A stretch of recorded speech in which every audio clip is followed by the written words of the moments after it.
Hey everyone, happy Wednesday to you. I wanted to come on here. I'll keep this brief, but I wanted to come on here because I came across something on some social media today and I wanted to share with you. And I've taken the efforts to edit this in erasing pictures or the group it was from or any identifiable information.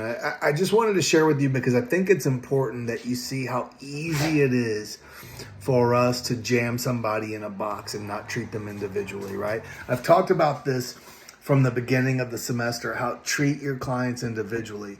And while it seems real easy at this stage, this is where I've tried to say our experience gets in the way sometimes, right? Because, for example, if I'm an AA guy or an NA guy or whatever, smart, whatever it is, right?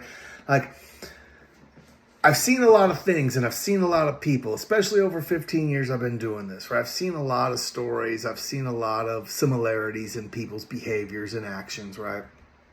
But I still want to treat this client individually because I would rather give this client the benefit of the doubt, probably somewhere up here knowing it may or may not be true, right? Like, they're probably getting over, but I'd rather give them the benefit of the doubt and be wrong, have them get over because that's their ethics, not mine, than I would not give them the benefit of the doubt and then them be right and me be wrong, and that ruins any chance of a relationship because you didn't give me the benefit of the doubt, right?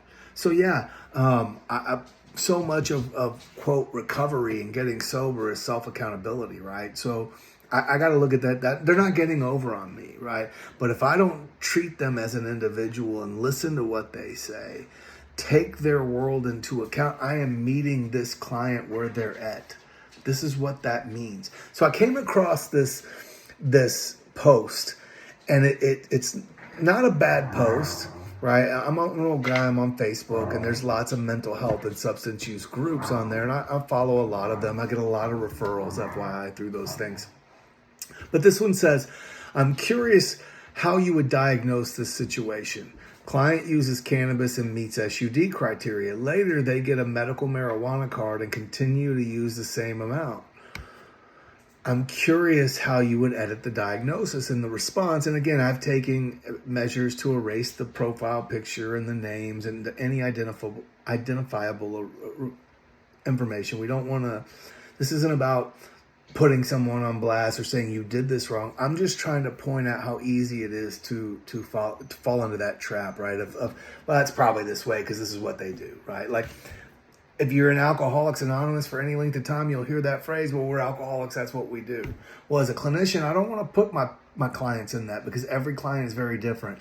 And if you study the biopsychosocial model, you'll see why every client's very different, right? Even if their stories are similar. So anyway, the comment is, I wouldn't edit the diagnosis. Just because they have a card doesn't mean they have a problem. I would venture to guess that what they meant there was just because they have a card doesn't mean they don't have a problem, given the context, right? Because the next statement says, they got the card to make them feel better about their use. Did they? You know this how? That's what I'm talking about.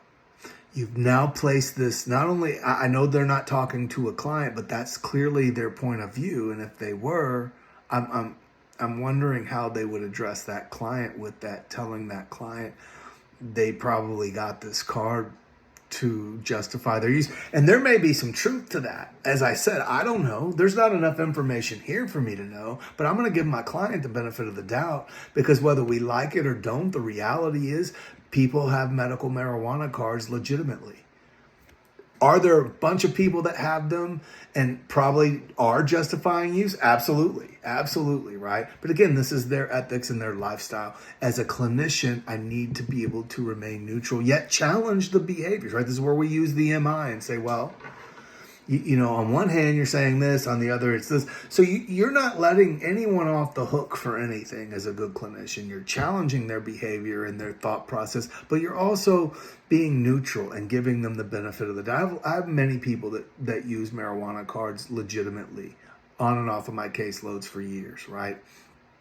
And some it is just a justification for use, but others, it's very legitimate. They've stopped using opioids or alcohol, and their lives are seemingly on track, and they're living a good life. Good for them.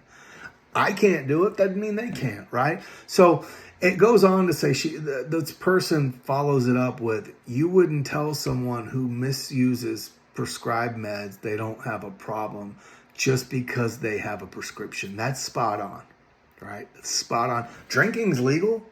We tell people all the time, you have an alcohol problem, drinking's legal. I tell people all the time, yeah, these opioids feel like a problem, and here's why. This is the behavior, right, associated with the use, whether you have a prescription or not. So the same thing would apply with the marijuana card.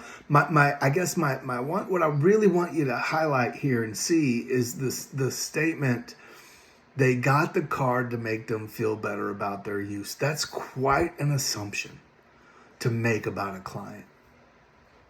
What are your thoughts? If you want to email me your thoughts, I wasn't going to give any more there's one more bonus points opportunity, but I'll make this a bonus point because I'm really curious. Is maybe it's me that's making too much out of it. Maybe I'm the one that you feel is turning a blind eye to some critical information. I don't think so. I think I'm offering my client the benefit of the doubt, and their behavior will show at the end of the day where that falls. But for me to jam them in this box, if you will, this is what dope fiends do, this is what addicts do. Well, maybe, right? But how do I know about my individual client? Treat them individually. This was a great example, I thought, of how that so easily we can fall into that trap. So if you want to send me your thoughts on this, I'll give you 5 bonus points on something, or up to 5, but whatever. Don't send me a page. Like I said, you know how that goes. I don't want to read all that. And you don't want to write all that. So just give me a short synopsis of what do you think if you feel like it. I'll give you till Sunday to do that. But tell me what your thoughts are on that.